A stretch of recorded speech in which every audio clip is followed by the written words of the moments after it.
有乘客搭紅色小巴由西貢出銅鑼灣時，由於無帶現金喺身，司機有急才地提出以一物代替車資，令女乘客變相有錢收。樓主早前喺社交平台發帖，指香港人真係好讚，講述坐紅色小巴時的一次經歷。司機淨係收現金嗎？係啊，只收現金。哦，冇現金要去撳錢啊？你陣間係七仔幫我買包煙，我俾返錢你，就咁啦。好啦。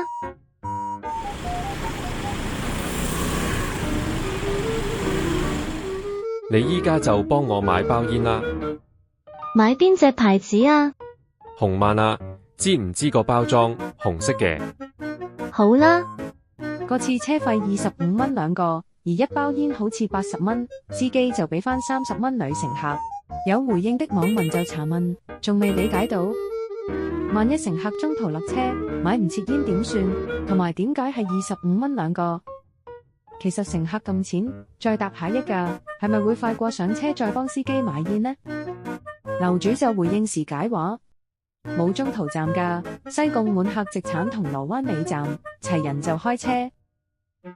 也有人大讚，成單嘢好香港，好有獅子山下感覺，呢種日常小互動，才是真正的香港味道，睇到就會笑出來，也學到一些小聰明。